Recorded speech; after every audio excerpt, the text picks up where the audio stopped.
Bueno,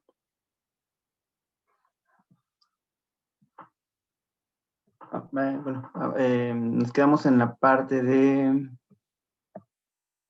Espera, a ver aquí, buenos días. Vamos a empezar con lo que nos quedamos el miércoles y que vimos un poco ya también el viernes con el artículo, que son las cascadas tróficas, las ascendentes.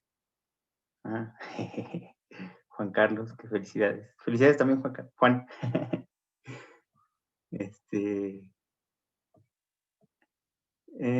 Y entonces vamos a empezar con les quería poner un video sobre, que también comentaron, creo, el mismo viernes, ¿no? Sobre los lobos. Y pues aquí está el video que tiene que ver con las cascadas tróficas que vimos el viernes, que veíamos esto de las arañas que controlan a los consumidores y que eso está relacionado con la productividad de las plantas en el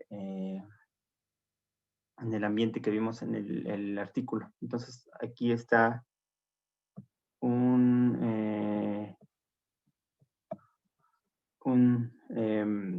video sobre algo que comentaron el mismo viernes sobre los lobos y cómo controlan el curso de los ríos. Entonces, les voy a poner el video, dura un poco, y ahorita seguimos con la clase.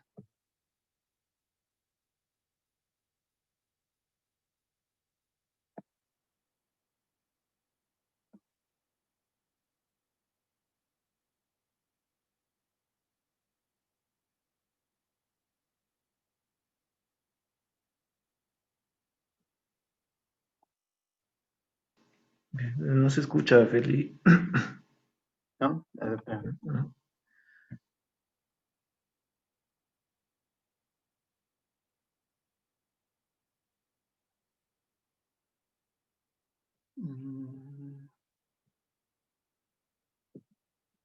no sé si subiéndole nada más el audio. No, es que tienes que compartir el sonido, ¿no? Desde que compartes la pantalla. Bueno, no es. Tiene los subtítulos, entonces porque sí lo vamos a Ah, dejar y si no, después se los dejo, porque si no va a tardar más viendo. Ahí va, otra vez.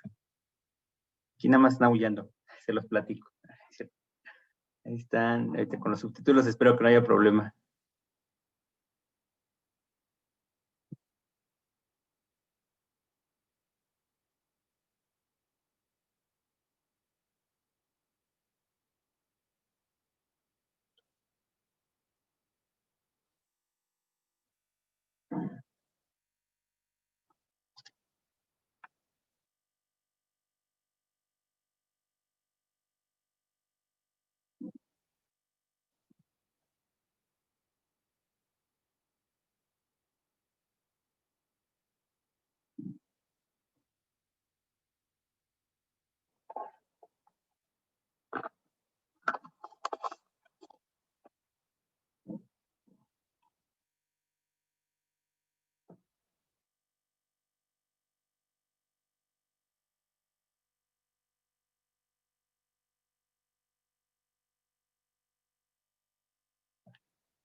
Listo. Entonces, alguien, yo no recuerdo quién comentó el viernes, ¿no? Sobre que creo que habían visto en biodiversidad este caso de los lobos en Yellowstone.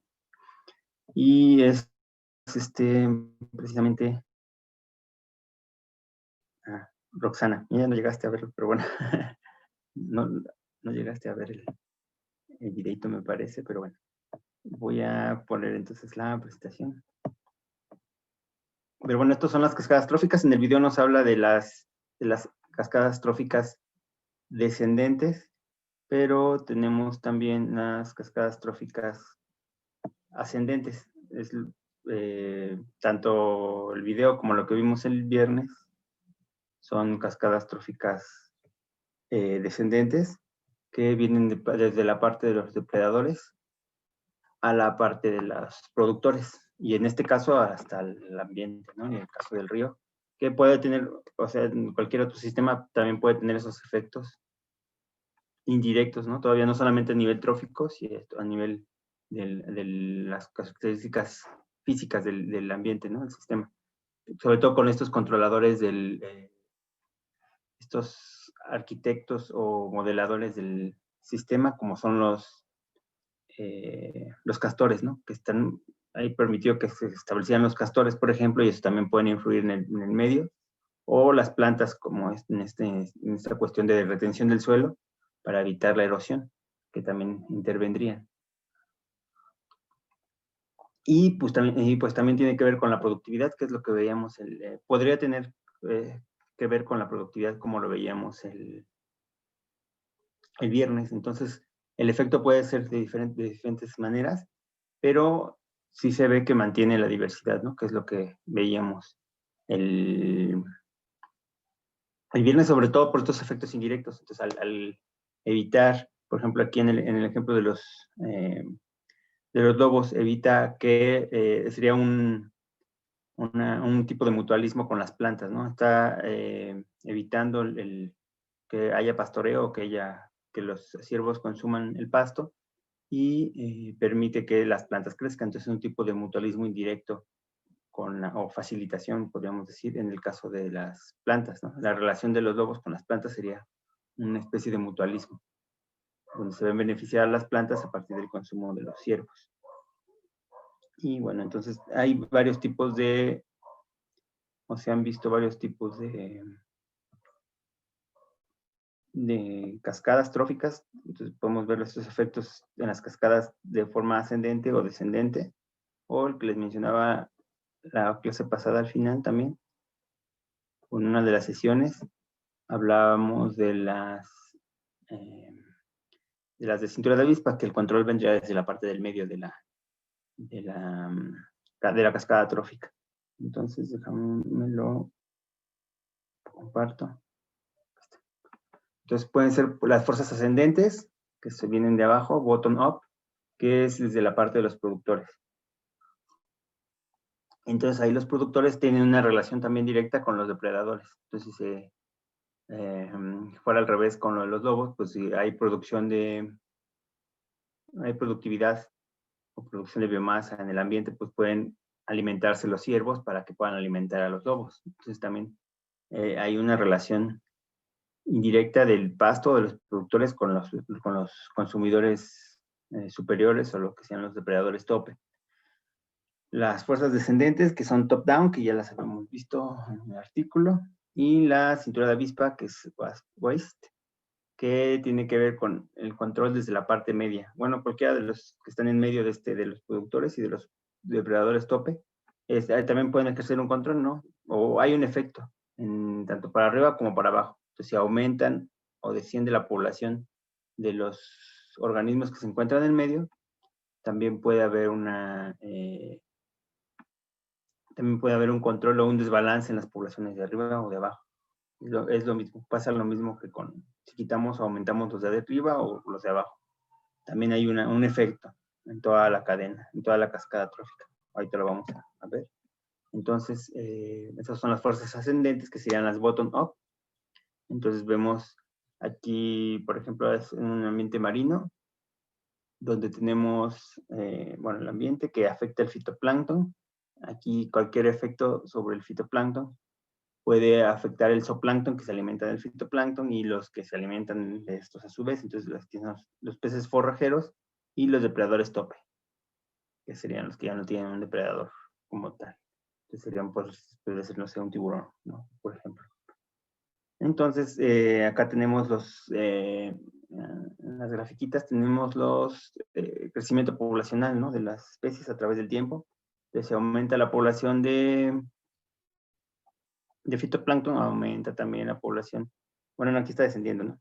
Pero aquí esto está, con el tiempo desciende, un efecto del ambiente hace que desciende, piensen por ejemplo en el cambio climático, hace descender la población de fitoplancton, esto a su vez hay menos materia o biomasa disponible para los consumidores, entonces desciende la cantidad de zooplancton y el efecto es lo mismo para los siguientes niveles tróficos. Entonces, vean cómo es muy importante, bueno, la importancia también de los productores. Veíamos en el artículo, por ejemplo, que las fuerzas, lo que lo mencionaba, ¿no? Que son más estudiados estos sistemas, esta regulación bottom-up, que el top-down, que es el que hablaba el artículo, por la importancia que tienen y vean, pues, si no hay, al haber menos productividad primaria, hay menos biomasa o energía disponible para los siguientes niveles tróficos. Entonces pueden descender las poblaciones de todos los demás niveles. Entonces, bueno, el alimento regula la población de peces. Si estudiamos la producción de fitoplancton, se puede predecir el rendimiento de los peces. Entonces ya sabemos que si desciende el fitoplancton, no hay materia disponible para que se alimenten los demás. Y pues sí, dependen todos los elementos de la cadena trófica dependen de los productos primarios y la disponibilidad de alimentos y los limitantes físicos afectan la supervivencia de las larvas y reclutamiento y por ende el tamaño de las poblaciones. Entonces vemos cómo el efecto de los productos primarios tiene un impacto en toda la cadena trófica. Estas son las fuerzas ascendentes, que es lo contrario a lo que vimos el día viernes. Ahora tenemos las fuerzas descendentes, que ya las vimos, que son las top-down, donde es lo que vimos el viernes. Aquí tenemos el efecto, ¿no? Aquí hay un efecto en los depredadores. Aquí, por ejemplo, puede ser el caso del lobo, que acaban por los granjeros o los ganaderos matan a los lobos para evitar que depreden a su ganado. O puede ser el caso, en este caso que es el mar, pues puede ser con matar indiscriminadamente a las poblaciones de tiburones, ¿no? Ya sea por miedo o por consumo, porque muchos también se consumen los tiburones. Y así en general muchos de los depredadores tienen muy mala fama entre los humanos y muchas veces se matan. Y el efecto que tiene es que, bueno, aquí podemos ver, entonces desciende la población de los depredadores, lo que favorece indirectamente a los organismos que consumen, que al no tener este control poblacional, aumentan, y esto hace también que tiene un efecto directo sobre el nivel trófico inferior, ya que al aumentar disminuye la población del siguiente nivel trófico y aumenta también el que sigue, ¿no? Porque ya no tienen esta depredación. Entonces vean cómo se descontrola toda la cadena trófica. Por eso son importantes los depredadores tope. Ahorita vamos a poner, no sé si es la que sigue, pero el ejemplo que también ya habíamos platicado en algún momento de las nutrias. Entonces, y por eso también se considera a los depredadores como como ingenieros del ecosistema o como especies clave, porque no tienen tanta biomasa, como habíamos visto ya, creo que la clase pasada, los depredadores, y venía en el cuestionario, de que los depredadores tienen menor biomasa en comparación con los productores o con los niveles tróficos inferiores.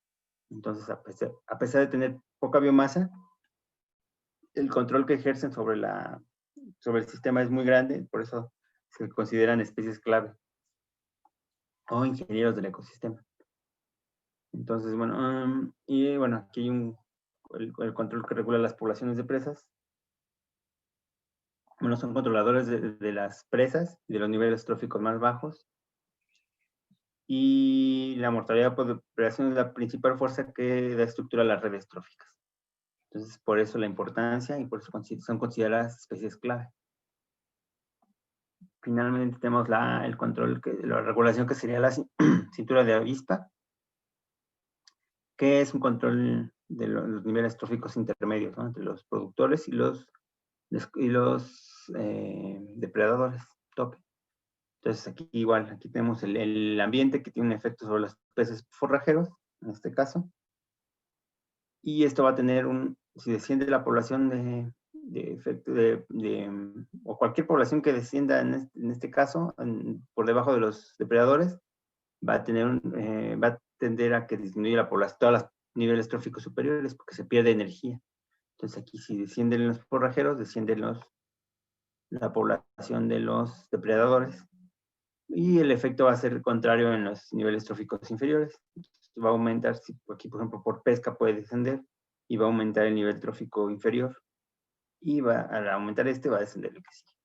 Es más o menos también, bueno, es lo que, el efecto que va hacia abajo es el mismo efecto que teníamos hace rato en el top-down, ¿sí? Pero bueno, y para arriba siempre disminuyendo, porque ya no hay materia, energía disponible para los siguientes niveles tróficos. Y esto pasa en los ecosistemas donde los niveles tróficos están compuestos de pocas especies y una de ellas es dominante en abundancia. Entonces, como ya habíamos mencionado, si hay poca diversidad, pues va a verse más afectado el ecosistema si se desaparece una sola especie o si disminuye la población. Y una especie puede ejercer el control descendente hacia los productores y el control ascendente hacia los depredadores, que es lo que vemos en el ejemplo. Entonces, al aumentar o descender alguno de los niveles tróficos intermedios, pues va a afectar tanto para arriba como para abajo.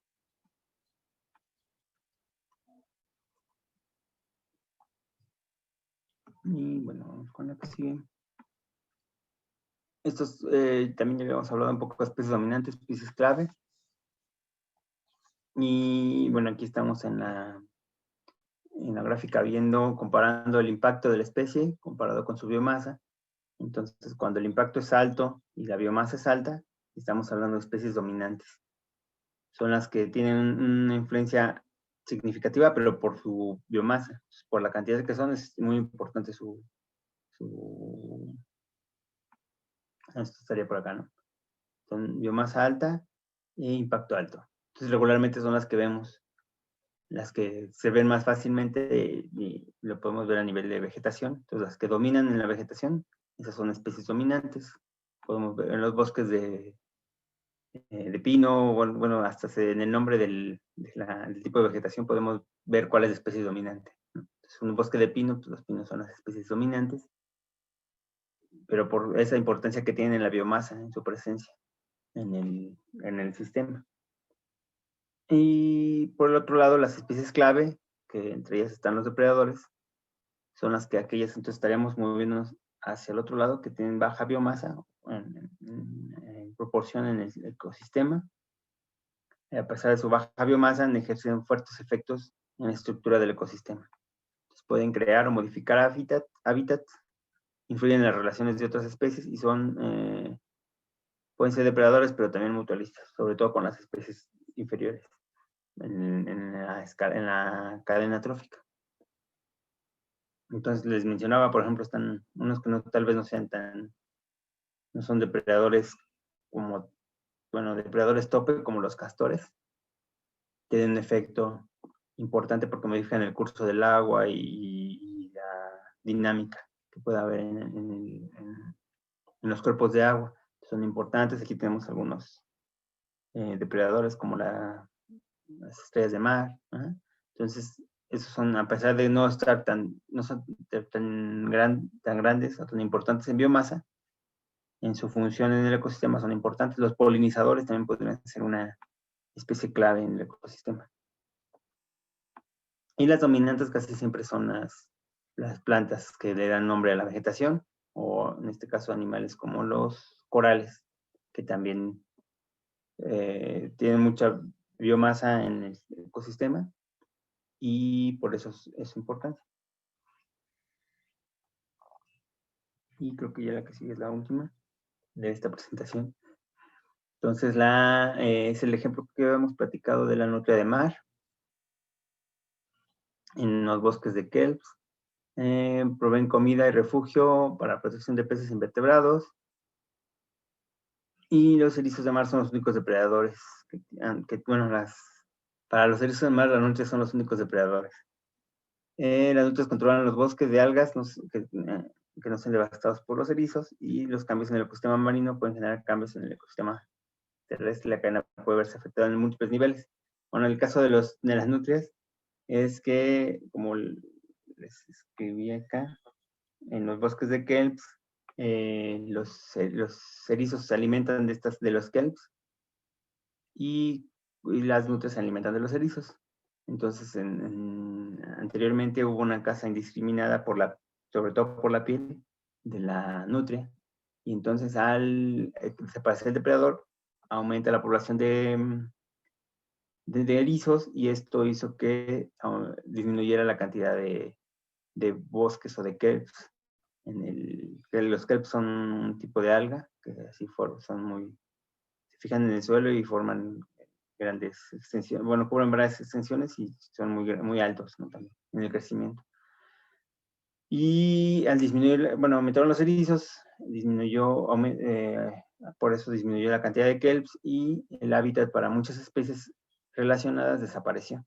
Entonces bajó la diversidad en general del ecosistema, porque ya no solamente el erizo acabó con esta especie dominante que le daba sustento a muchas otras especies.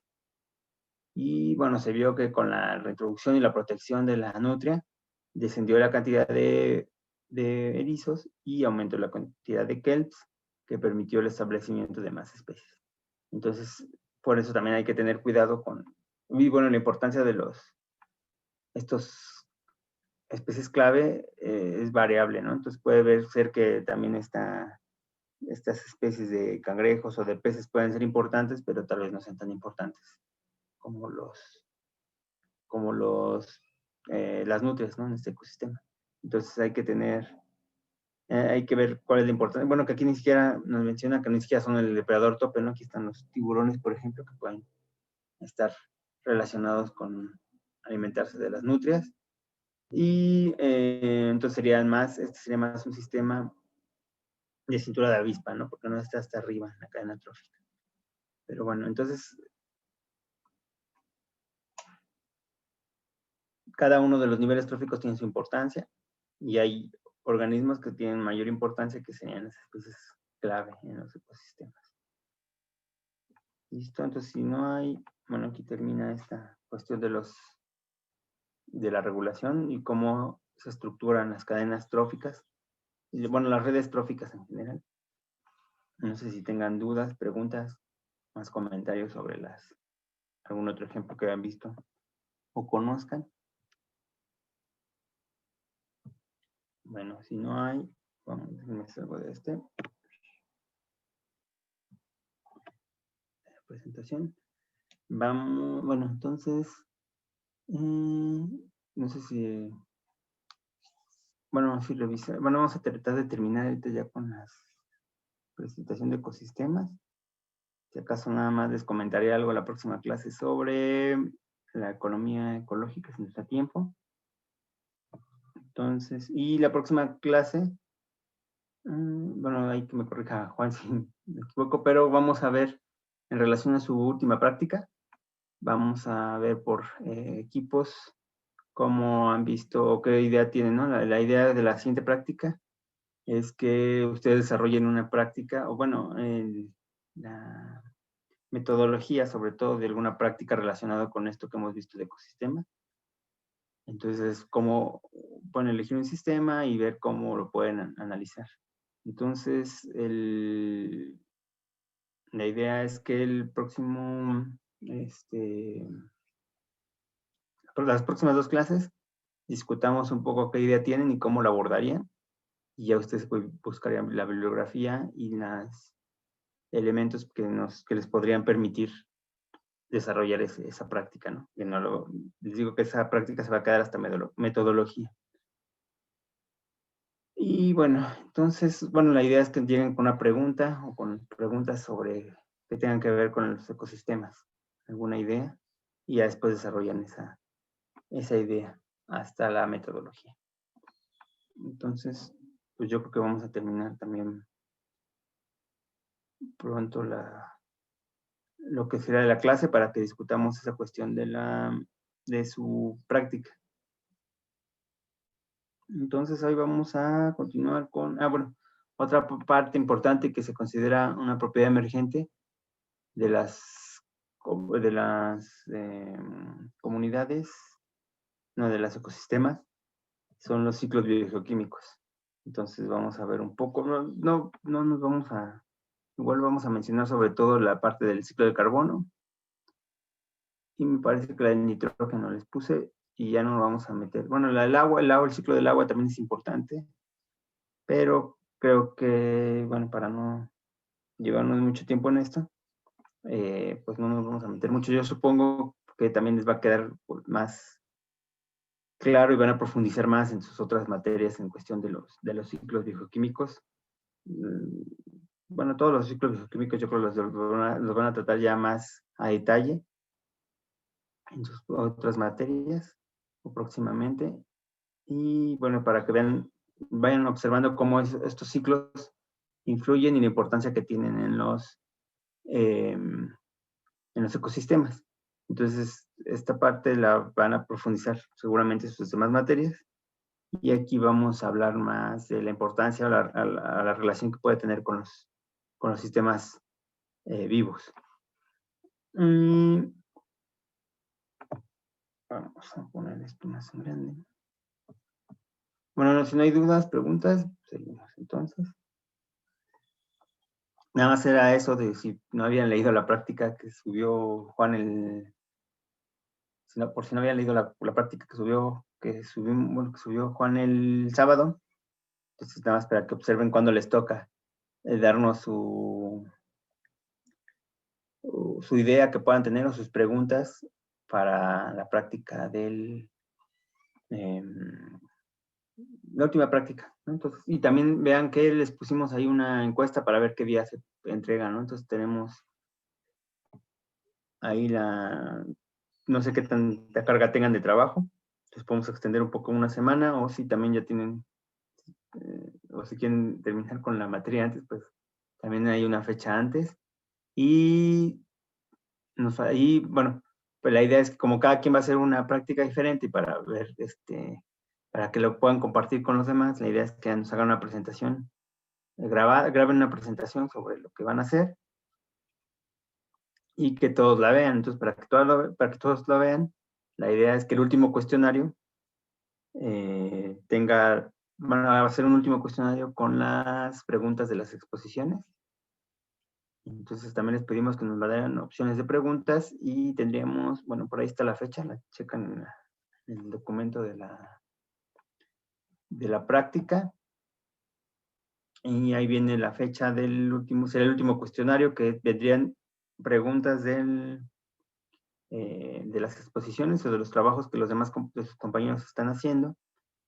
Y vendrían ya muy pocas preguntas sobre estos últimos temas, sobre este tema de los ciclos nutrientes y lo que acabamos de ver de la regulación de ecosistemas. Entonces, para que lo tengan, ya sería el último cuestionario. Que de ahí viene la fecha, ¿no? En el documento de la práctica. Bueno, entonces vamos con el ciclo de nutrientes. Déjenme comparto esto más grande.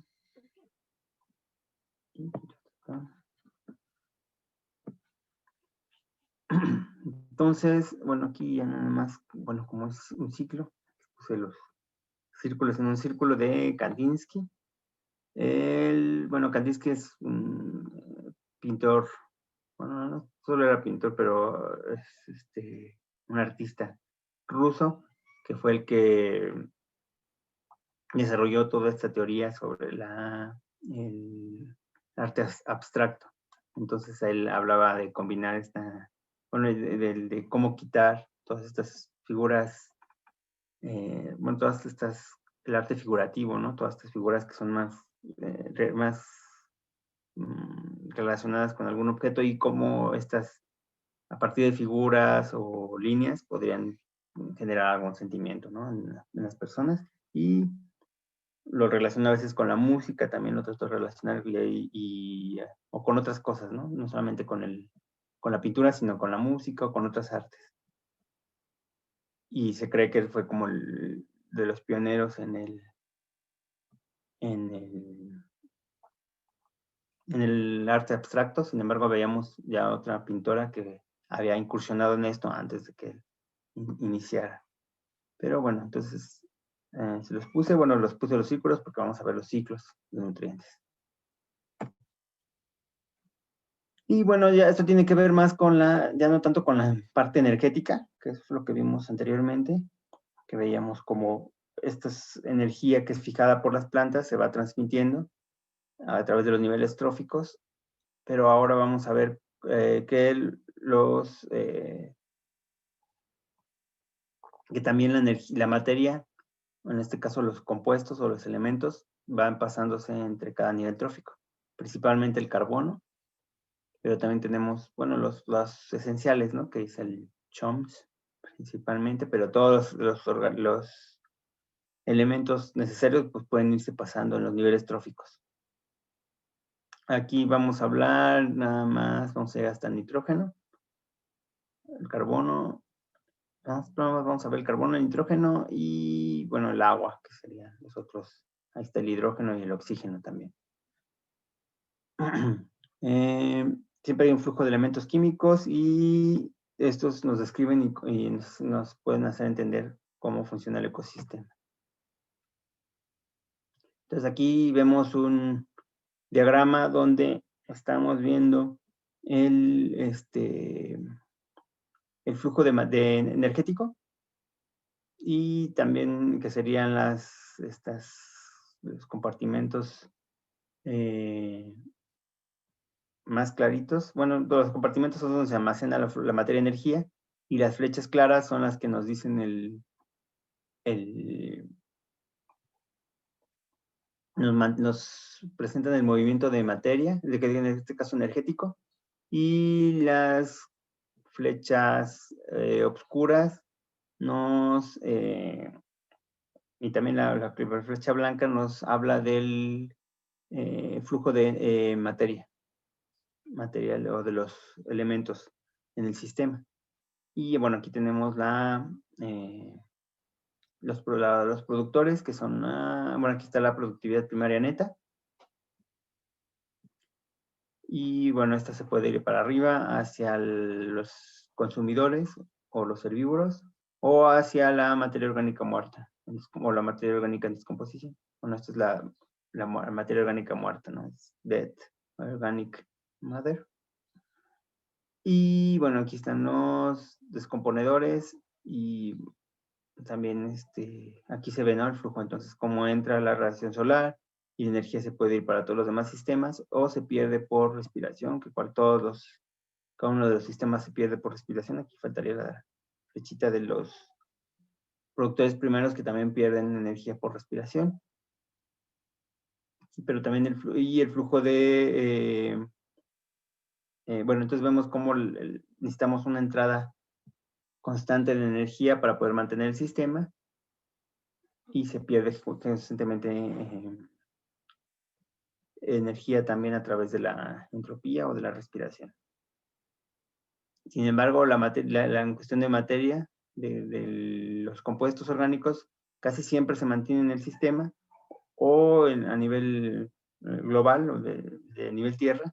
Pues también hay un ciclo que está metiendo todo el tiempo a los sistemas ecológicos o sistemas vivos, está metiendo materia y también mucha materia está perdiendo, ¿no? En ese sistema terráqueo.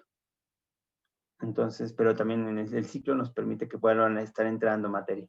Hay algunas problemáticas, por ejemplo, con el fósforo o con elementos que son muy limitantes para los sistemas como el fósforo o el fósforo y, bueno, muchos de los que tienen que ver con los fertilizantes, ¿no? El azufre, por ejemplo, nitrógeno nitrógeno, sobre todo nitrógeno y fósforo, que al aumentarlo con los fertilizantes, pues también altera los sistemas que estaban regularmente limitados por esos elementos. Y eso favorecen problemas como la eutrofización de los cuerpos de agua. Al tener tantas altas cantidades de esos materiales. Déjame ver qué hora es.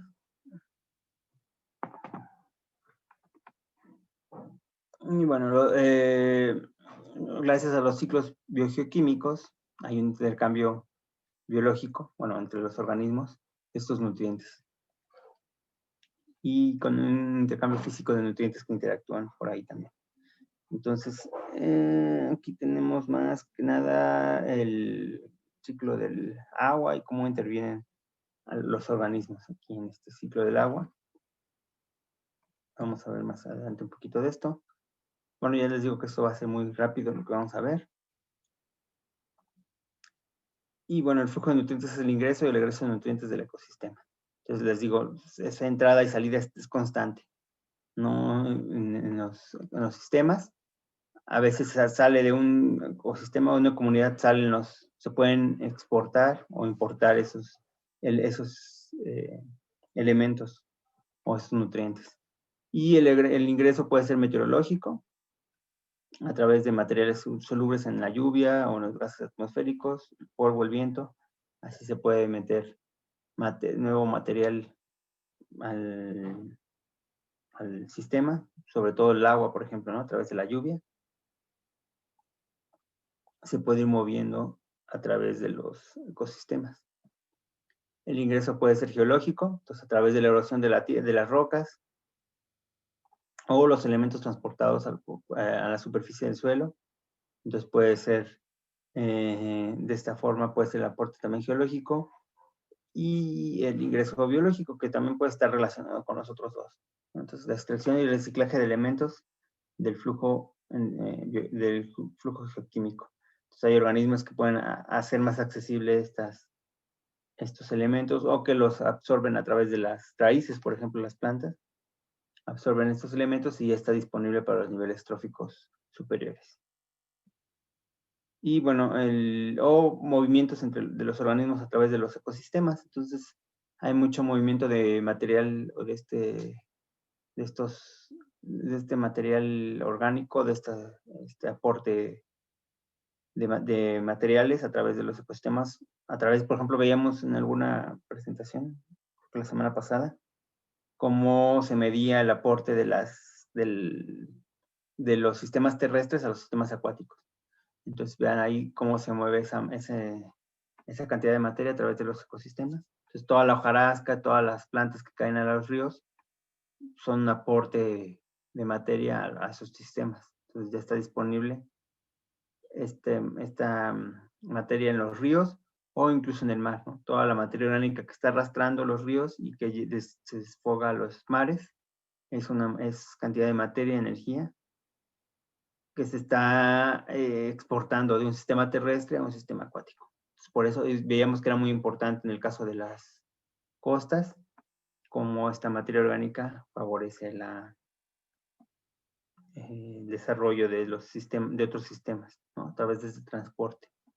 Y a veces se regresa de los sistemas acuáticos, se puede regresar a los sistemas terrestres, ¿no? No sé si ven ahí una diapositiva, pero de como el guano o las excretas de los aves marinas, en algún momento se aprovecha como fertilizante para los sistemas terrestres. Sería una parte lo pueden hacer naturalmente las aves también, ¿no? Las aves acuáticas que defecan en los sistemas terrestres, pues están transportando esa materia orgánica a los sistemas terrestres también. Y bueno, regularmente esto se estudia a través de isótopos, entonces pueden, con elementos con diferente peso molecular, pueden ir rastreando cómo es transporte de los elementos a través del ciclo, a través de los niveles tróficos. Entonces ahí pueden ver cómo en este ejemplo es el transporte del fosfato, entonces, aparte del fosfato del fósforo 32. Pueden ver cómo es la absorción rápida en el fitoplancton, después pasa a las algas, a los crustáceos que comen este fitoplancton, y lo pueden ver también cómo es la acumulación en el sedimento. Entonces ahí pueden ir haciendo trazas o ir siguiendo los elementos, y es una forma de estudiar lo que sería como si se plantea una pregunta en su trabajo sobre los nutrientes, pues lo podrían seguir a través de los isótopos. Entonces aquí aquí es cómo agregan, por ejemplo, en el agua el 100% de este fosfato y cuánto cómo se va moviendo, ¿no? Entonces a partir del tiempo, bueno, habría que agregar el 100% y ven cómo se va moviendo el fosfato a través del tiempo. Entonces aquí puede ser en algunas horas, se absorbe por el plancton y por algas también. Y se va moviendo poco a poco hacia los sedimentos, ¿no? También, y se va perdiendo en el plancton o en los animales que consumen este plancton. Se pueden ir viendo cómo es el transporte del fósforo, ¿no? Cómo se va moviendo a través de los organismos.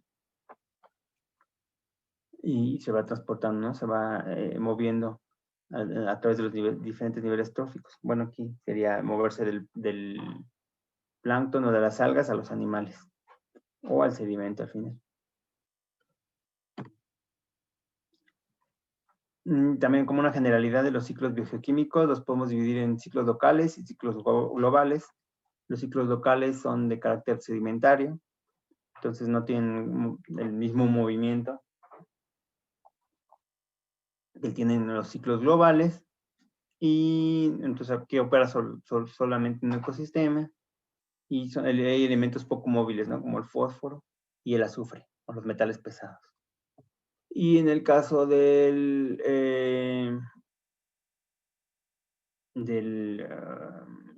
ciclos globales, el ciclo que incluye, bueno, es un intercambio entre, bueno, como ya son ciclos gaseosos, hay mayor movilidad de los elementos y puede haber un intercambio entre el ecosistema y la atmósfera, y contiene mecanismos de transferencia a larga distancia. O sea, al ser gaseosos, se pueden movilizar entre diferentes ecosistemas y pueden ir transportando estos elementos a mayores distancias o a escalas incluso globales. Entonces, los elementos que están en el ciclo global son el nitrógeno, el carbono, el oxígeno y el agua, ¿no? Que son los más importantes para los ecosistemas, pero pues también, aunque sean menos importantes el fósforo o el potasio, el fósforo o el azufre, o otros, el potasio también podría ser un poco menos importante, son a veces limitantes para los organismos, ¿no? Entonces, si no tenemos estos, no podemos desarrollar no se pueden desarrollar las plantas, los productores primarios, y tampoco los demás elementos del ecosistema.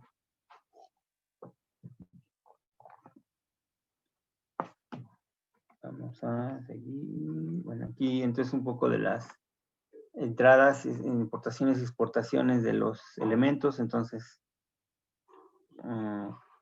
vemos como hay entrada atmosférica, en este caso puede ser el oxígeno, el oxígeno o el dióxido de carbono. Entonces ahí se incorpora a las plantas, y a través de la caída de hojas o puede ser a través de la alimentación de los herbívoros, también pueden salir esa materia orgánica del sistema. Entonces pueden incorporar el tejido vegetal, se incorpora la biomasa de los organismos, pero a través de la caída de hojas de las hojarascas, o si cae en un río, por ejemplo, pues sale esa materia orgánica incorporada al ecosistema. Bueno, también pueden entrar otros materiales, no solamente Aquí sería por rocas o minerales, que sería parte del ciclo local o del ciclo sedimentario. También entran nutrientes que se incorporan a las hojas y al caerse se transportan a otros sistemas. Entonces, hay entradas, puede ser atmosférica o terrestre o de elementos locales, pero también salen, se incorporan a la materia orgánica y estos pueden salir del sistema. Entonces, otra vez vean, ¿no? Aquí es como funciona. Así es un sistema abierto, donde otra vez aquí hablamos de la parte material o de los nutrientes, y así como hablábamos en las clases pasadas sobre la cuestión energética, ¿no? Entra la energía, hay entrada de energía, pero también hay salida de energía. Y aquí estamos viendo la parte de los materiales, hay entrada de nutrientes, pero también hay salida de nutrientes todo el tiempo. Aquí hay unas formas de cómo puede ser la vía de entrada, a través de ríos, de la precipitación, la inmigración de organismos. Entonces, organismos que adquieren esta materia orgánica en un sistema y se mueven a otro lugar, y al morir o incluso al defecar, pues transportan esta materia orgánica a otros sistemas. Por ejemplo, lo que les hablaba de las aves acuáticas que consumen en un lugar el alimento y defecan en otro, o los aves o los frugívoros que también hacen mucho eso, ¿no? Sobre todo aves y murciélagos, comen en un lugar y defecan en otro. Entonces estás transportando materia orgánica de un lugar a otro. Esta fijación de los elementos de la atmósfera, que lo hacen muchos organismos, sobre todo en el ciclo de nitrógeno, la liberación de sedimentos de la roca, entonces a través de esa liberación, un proceso más químico a veces, y cuando es absorbido por la planta, pues una vía de entrada de nutrientes. O incluso la contaminación, que es lo que más o menos les mencionaba en el caso de los fosfatos y nitratos, que se liberan regularmente con los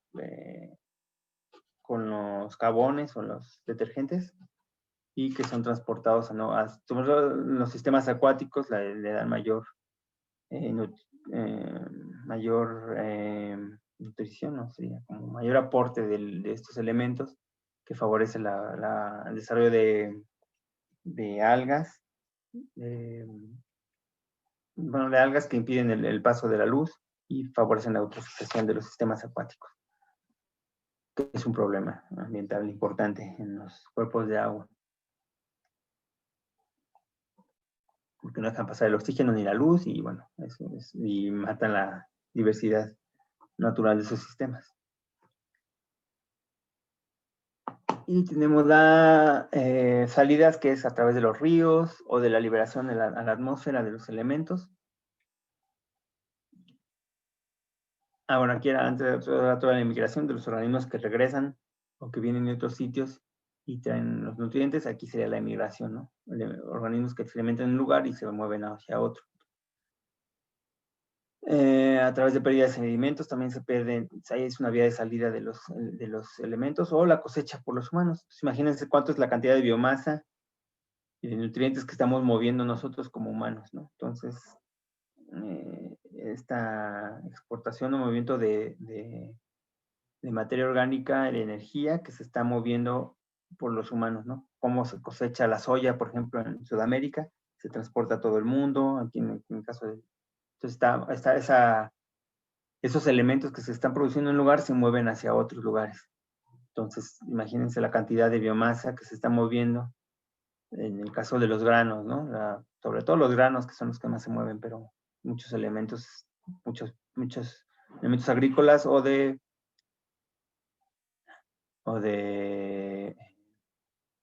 ganaderos también se están moviendo, ¿no? Toda la carne, que es biomasa que se está moviendo, ¿no? Elementos tanto pues tiene que ver mucho con a partir de estos ciclos, podríamos, o se basa el análisis de las huellas ecológicas, ¿no? Entonces, como la movilidad de agua o de estos elementos como el carbono o los fertilizantes se mueven a través de los ecosistemas.